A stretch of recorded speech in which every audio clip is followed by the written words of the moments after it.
Sejam todos muito bem-vindos a mais um vídeo do canal baseado em fatos reais.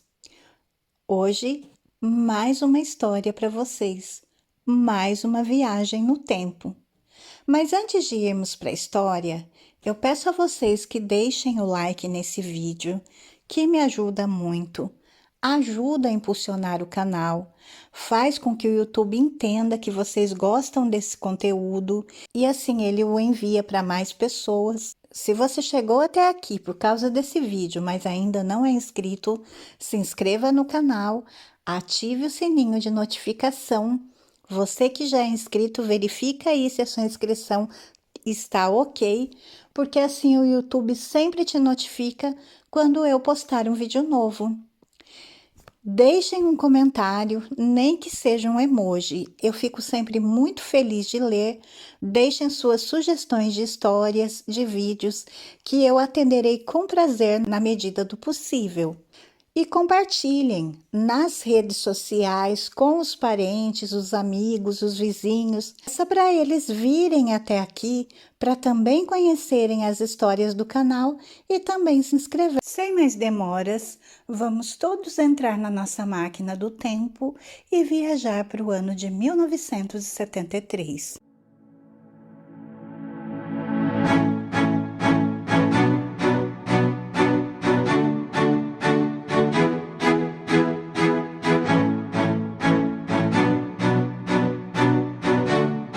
Nesse ano de 2023, irão se completar 50 anos do crime da menina Ana Lídia, um dos crimes mais repugnantes e hediondos ocorridos em Brasília, e até hoje sem nenhuma punição aos envolvidos. O crime da menina brasiliense Ana Lídia já não existe mais. Hoje ela estaria com 55 anos. Às 13h50 do dia 11 de setembro de 1973, e essa é uma data famosa, 11 de setembro, porém muitos anos antes.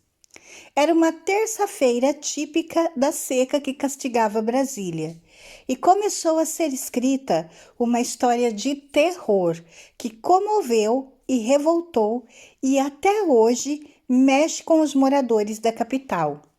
O brutal assassinato de Ana Lídia Braga, então com 7 anos. Em 5 décadas foram feitas muitas perguntas, muitas investigações, muitos julgamentos e nenhuma condenação. A pergunta que ainda resiste por 50 anos é: quem torturou e matou a menina Ana Lídia durante os anos de chumbo? Ana Lídia, uma menina de Brasília de apenas 7 anos, foi vítima de tortura, morte e impunidade durante a ditadura militar. Ana Lídia foi morta 2 vezes. A primeira por violência nas mãos dos homens, e a segunda morte, silenciosa e triste, foi causada pelo regime militar. De 1964 a 1985, torturas, mortes e desaparecimentos dignos de serial killers, de pessoas consideradas subversivas para o Estado, foram autorizados pelo alto comando das Forças Armadas. Segundo o relatório final da Comissão Nacional da Verdade, divulgado em 2014, o número total de mortos e desaparecidos durante os 25 anos de regime militar é de 434 pessoas. Dentro desse período, centenas de pessoas foram submetidas a sessões intermináveis de tortura. E dentre as várias modalidades se destacavam o pau de arara, uma barra de metal atravessada entre os punhos e as pernas amarradas da pessoa, deixando ela durada para receber porradas. Choques elétricos pelo corpo, afogamentos e tortura psicológica, praticados por cerca de 377 agentes da repressão. Essa violência era autorizada pelo Estado como instrumento de poder e de preservação do governo. Os filhos dos que eram perseguidos, crianças na época, foram torturados. Ainda constam 210 desaparecidos.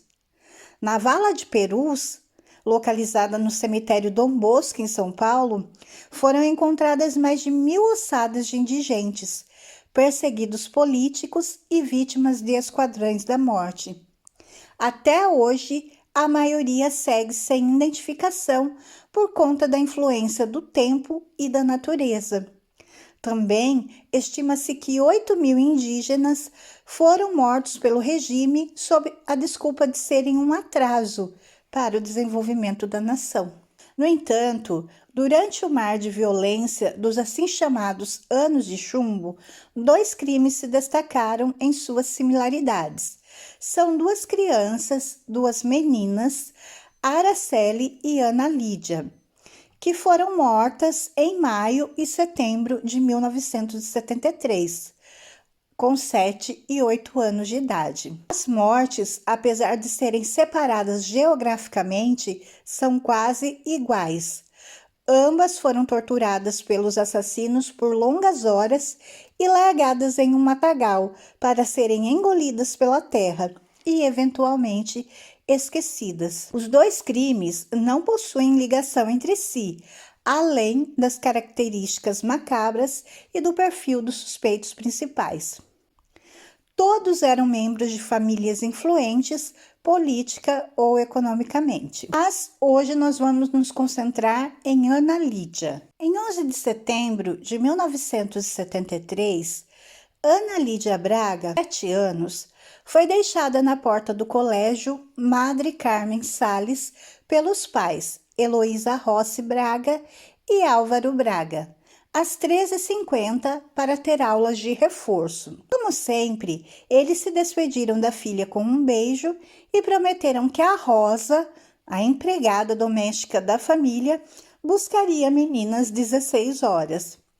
O colégio ficava na Asa Norte, que é um bairro do Distrito Federal. Assim como grande parte dos moradores de Brasília, em 1973, os pais de Ana Lídia, eles eram servidores públicos.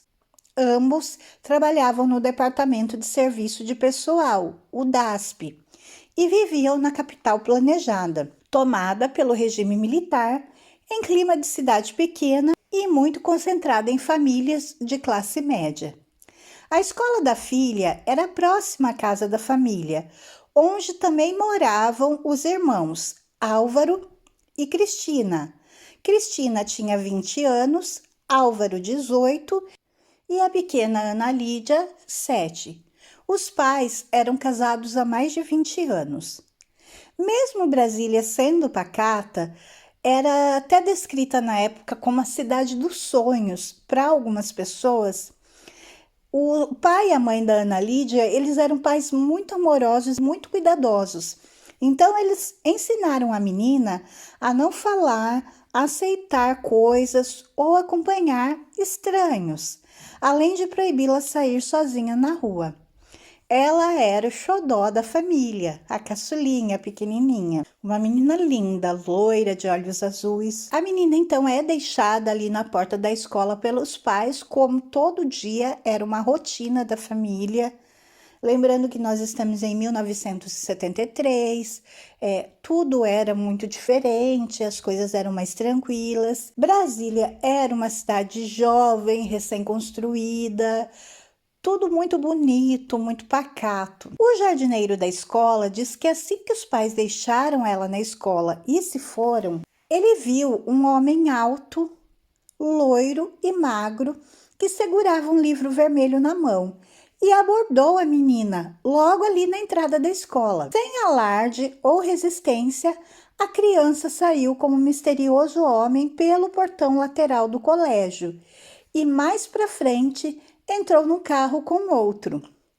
Como foi confirmado por outra testemunha que morava em uma ocupação, localizada numa estradinha de terra ali atrás do colégio. Bom, às 16 horas, então, às 4 horas, que seria o horário que a menina sairia, a Rosa, a empregada, foi até lá buscar.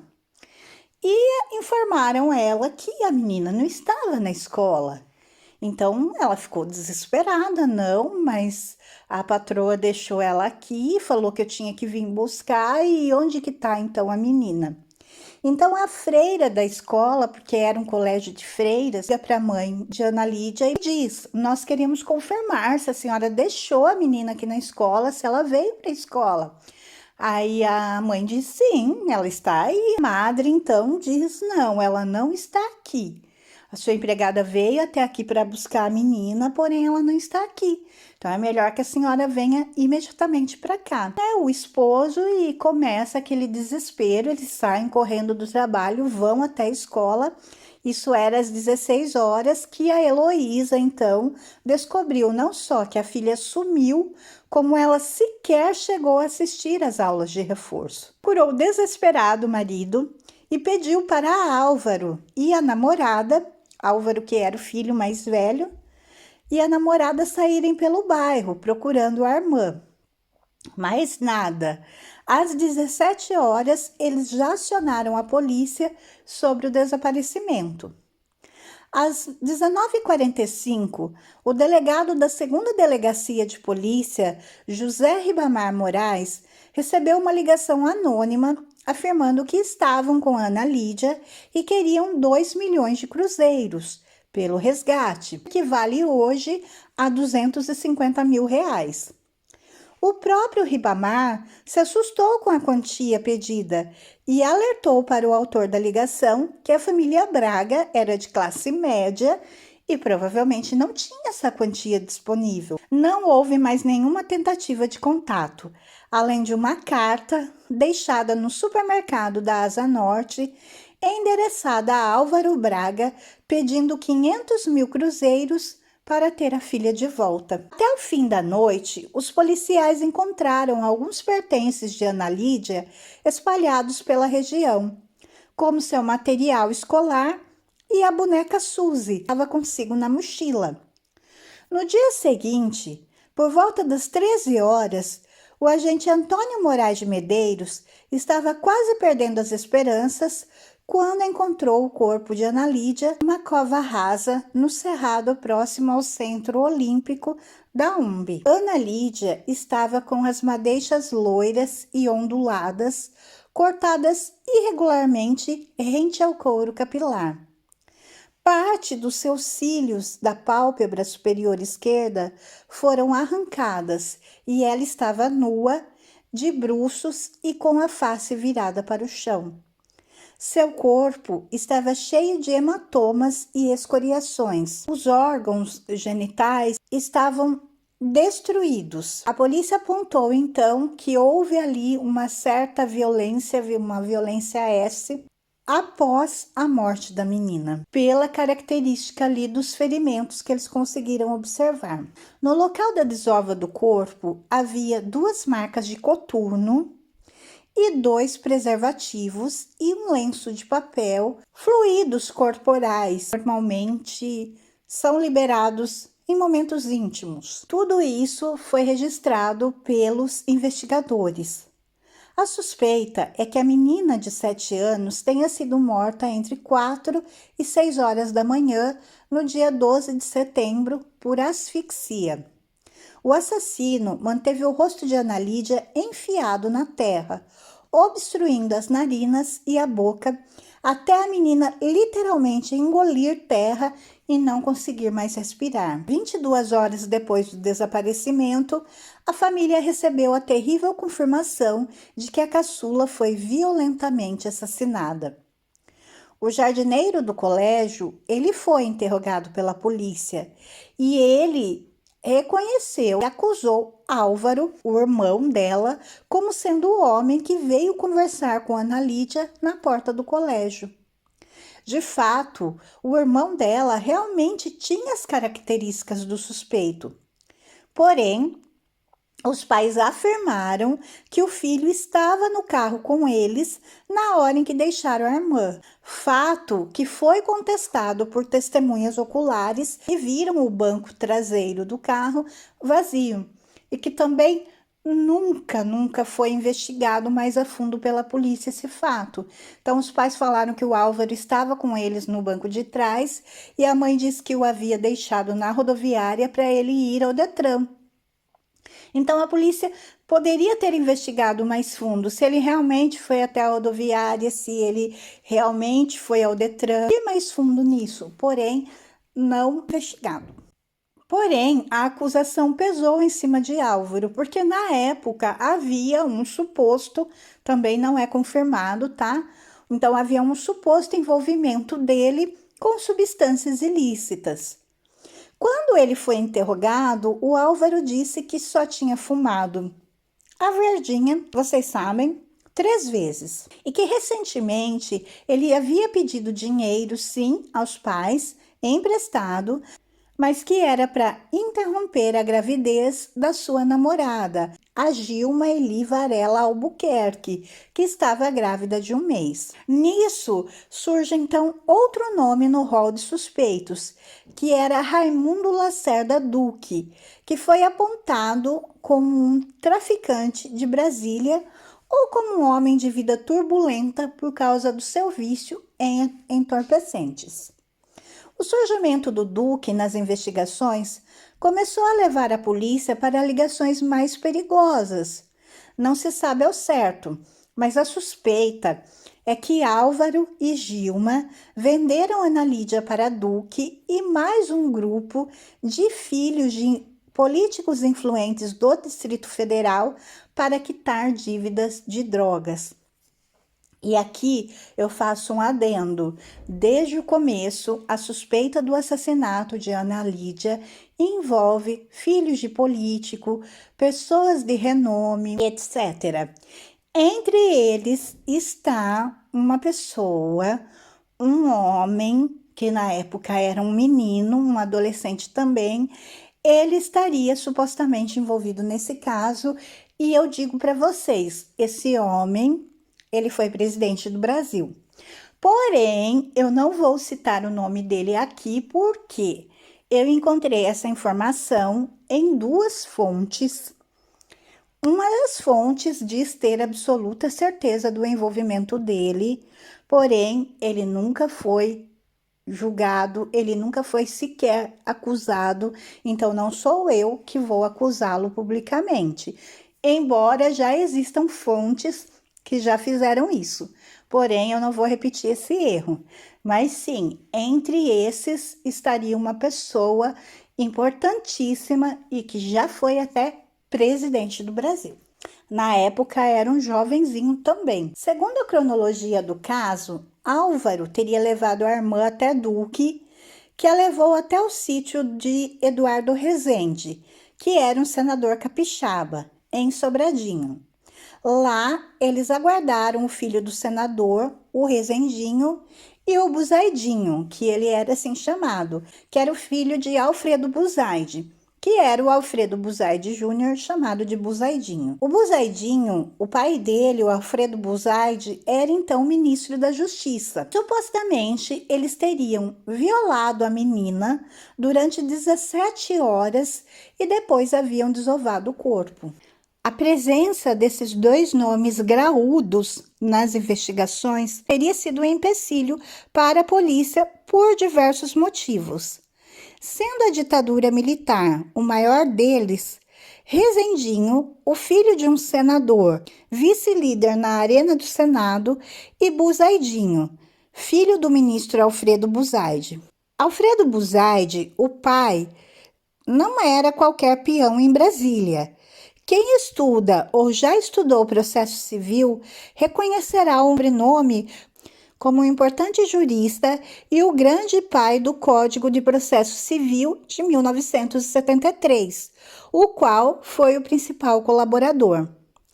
Em 1968, ele ajudou a redigir e foi um dos principais defensores do Ato Institucional número 5, o AI-5. Um conjunto de 17 decretos emitidos pelo governo militar que suspendeu garantias constitucionais, cassou mandatos de políticos, criminalizou movimentos sociais e deu cartão verde para a censura de imprensa, perseguição política de pessoas consideradas subversivas e, consequentemente, torturas e mortes sob o comando militar.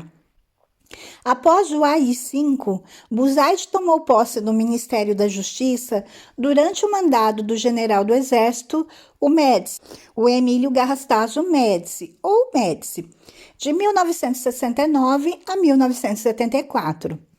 Sob o domínio da pasta, o ministro não só combinava com os anos de repressão e violência autorizados pelo Estado militar, como a apoiava. Militante apaixonado do integralismo, também discursou no velório de Plínio Salgado em 1975, a quem ele chamava de chefe.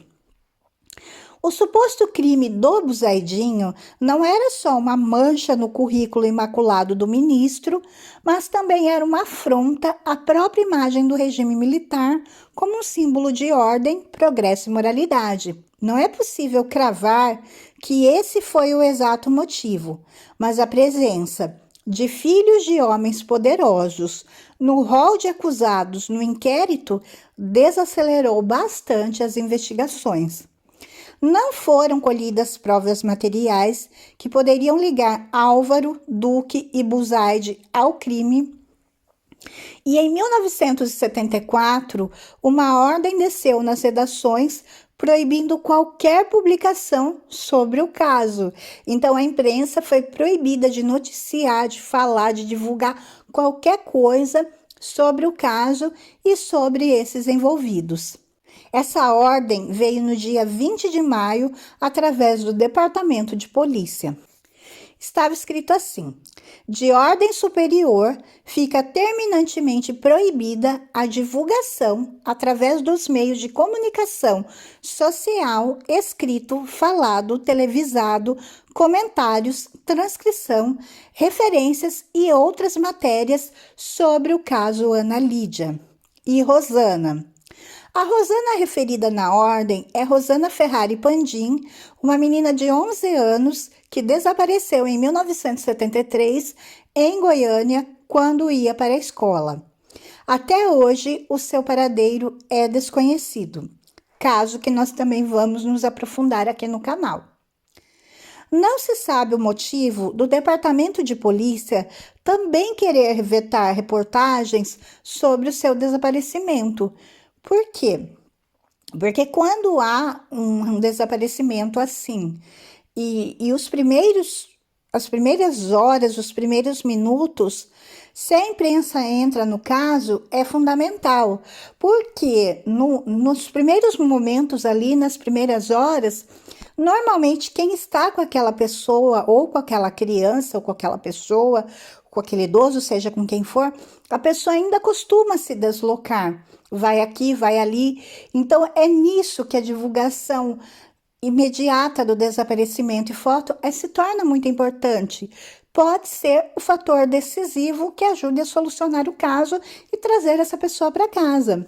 Então, quando acontece assim um desaparecimento e a polícia não quer que seja divulgado, não quer que seja falado, isso pode prejudicar um pouco, atrasar o processo para se resolver o caso. Então, já se torna uma atitude meio suspeita. Esses três suspeitos, então, os três meninos, os playboys, né? Os filhinhos de papai rico e poderoso, eles foram então chamados para depor. E é óbvio que eles negaram qualquer envolvimento com o assassinato. Buzaidinho não foi. Mandou o advogado no lugar para responder ao interrogatório e, posteriormente, respondeu por carta precatória quando ele foi morar em São Paulo e negou a sua autoria no crime, negou qualquer participação e dizia que não sabia nada e morreu dizendo que não sabia nada. Sim, porque ele já morreu, tá? Aliás, não foram mortes muito boas, mas a gente vai chegar lá. O depoimento-chave que desligou o Buzaidinho do crime é do motorista da família, que tempos depois disse que no dia do crime ele teria levado o jovem ao médico. Porém, a polícia também nunca foi investigar esse consultório, onde era, quem era o médico, conversar com o médico, isso nunca aconteceu. A morte da Ana Lídia chegou a ir ao tribunal do júri, mas os suspeitos foram absolvidos por falta de provas em 1975.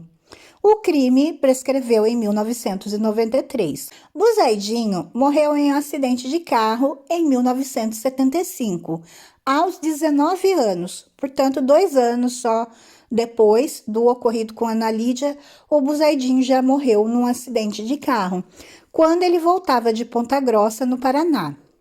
Na época, jornalistas interessados chegaram a dizer que a morte tinha sido forjada para tirar o jovem de circulação. Porém, a morte do Buzaidinho foi comprovada em 1986, após uma exumação, que também foi uma palhaçada. Pediram a exumação do corpo, foi feito, descobriram que o corpo não era dele, que era de um avô dele, estava enterrado no mesmo túmulo, ou seja, exumaram o corpo errado, gente. Dá para acreditar nisso? Mas depois, finalmente, em 1986, foi exumado um outro corpo que estava lá, e sim, foi comprovado que era mesmo do Buzaidinho. Rezendinho, que era o outro, né, filhinho de papai, ele deu um tiro no próprio ouvido em 1990, com 40 anos, no seu apartamento em Vitória. O Duque faleceu em 2005 após complicações causadas pelo alcoolismo. O único que ainda está vivo é o Álvaro, o irmão de Ana Lídia, e hoje ele mora no Rio de Janeiro, porém ele vive uma vida reservada, reclusa, ele se nega a falar com a imprensa, a dar entrevistas, enfim. O caso ele acabou sendo engolido ao longo das décadas, soterrado ao lado de inúmeras denúncias de mortes e torturas sob a aprovação dos militares. Bem, nesse caso da Ana Lídia, teve muitas falhas da perícia e da investigação policial. Os militares disseram, na época, que grupos a serviço da subversão que aproveitavam a ocorrência para lançar acusações falsas e desgastar nomes de figuras do atual governo. No momento da história nacional em que o regime militar controlava as investigações que lhe diziam respeito, não houve rigor nas investigações. Houve também, e foi muito apontado, uma grande passividade por parte dos próprios pais, dos próprios familiares. Mas veja bem, nós estamos falando de um regime onde as pessoas eram torturadas por ouvirem certas músicas, por lerem certos livros. Então, é óbvio que os pais, ainda mais sendo funcionários ali, funcionários públicos, eles teriam medo de ficar falando, de ficar cobrando. Eles optaram por aceitar o que lhe era falado e o que era imposto. Quem os pode julgar e condenar? Não é verdade? Dá para entender a situação deles também. Depois de 13 anos, o processo foi reaberto, porque surgiram novidades sobre o assassinato. Inclusive, houve pessoas que afirmaram que podiam provar que o Buzaidinho era o culpado pelo crime. Porém, o Buzaidinho já havia morrido. Ele não estava mais lá para falar, nem mesmo para se defender. E uma coisa muito estranha aconteceu. Algumas daquelas pessoas que iam testemunhar, ter como provar que realmente o Buzaidinho é o autor do crime, aquelas pessoas simplesmente morreram após serem intimadas a depor. Não autorizada a exumação do corpo do Buzaidinho na época. Então, o processo novamente foi fechado por suposta falta de provas. Em 1986, então, acontece a exumação do corpo do Buzaidinho, foi autorizada, porém por engano ou descuido da polícia, ou propositalmente, o corpo exumado foi o de Felício Buzaide, que era avô do acusado e que tinha falecido em 1966. Após uma segunda tentativa, um segundo cadáver, supostamente sendo de Alfredo Buzaide Júnior, foi entregue ao IML. Mas por algum motivo não explicado, os dentes do cadáver haviam sido removidos. Dificulta muito a identificação do cadáver, que impossibilita o reconhecimento por arcada dentária. E na época não havia testes de DNA. Mesmo assim, em julho de 1986, o legista José Antônio Melo declarou que o corpo enterrado era realmente de Alfredo Buzaide Júnior, do Buzaidinho. Ou seja, sem DNA e sem arcada dentária, ele afirmou que um corpo que foi entregue ao IML, também não se sabe por quem, era do Buzaidinho. Pergunto, será que era? Será que Buzaidinho realmente morreu? Ou será que ele está vivo aí, com outra identidade, com outro nome, na faixa dos seus 70 anos? De repente, ele pode ser um vizinho seu, o dono da padaria que você compra o pão, o dono do mercadinho do seu bairro. Realmente é uma coisa a se pensar, né? Não há prova nenhuma conclusiva de que aquele corpo era de Buzaidinho, de que ele realmente tenha morrido. Mas enfim, até hoje não houve um desfecho para o caso e ninguém foi punido pelos crimes. Em homenagem à menina, a região do chamado Parque da Cidade, próxima à entrada do setor hoteleiro sul, em que estão instalados diversos brinquedos, passou a ser denominado Parque Ana Lídia. Pelas circunstâncias do seu martírio, seu túmulo é um dos mais visitados no cemitério da cidade. Ela é cultuada por devotos que querem milagres concedidos pela menina, que hoje é considerada uma santa. E essa foi a nossa história de hoje. Infelizmente, uma criança perdeu a vida, ninguém nunca foi condenado, ninguém nunca pagou por esse crime. Aliás, não se sabe realmente eles cometeram esse crime, se foram eles, na verdade, que cometeram esse crime ou não. Porém, também não foi investigado mais a fundo, nem poderia. Nós estamos falando de um regime militar totalmente diferente do que é vivido hoje, jogado para debaixo do tapete e não era investigado mesmo. O pai e a mãe de Ana Lídia já faleceram também, sem ter uma resposta. O delegado que cuidou do caso na época também já faleceu. Os irmãos dela ainda estão aí vivos, né? O Álvaro e a Cristina, eles têm 67, 65 anos, não vivem mais em Brasília, se mudaram e também não querem falar sobre o caso, tocar no assunto, não querem falar, não querem reabrir, não querem. E é um direito deles. Infelizmente, a história tá aí. Algumas pessoas, alguns estudiosos, algumas pessoas ainda pedem a reabertura do caso. Quem sabe um dia, né? Quem sabe um dia, pelo menos, a verdade vem à tona de quem realmente foi e o porquê realmente foi. Essa foi a história que nós conhecemos hoje, o vídeo de hoje. Eu espero que vocês tenham gostado de relembrar, né? Conhecer não, porque é uma história que todo mundo conhece, porém relembrar. Se vocês gostaram, por favor, deixem um like que me ajuda muito. Se inscrevam no canal e voltem aqui para as nossas próximas histórias. Fiquem todos na paz, um super beijo e até a próxima!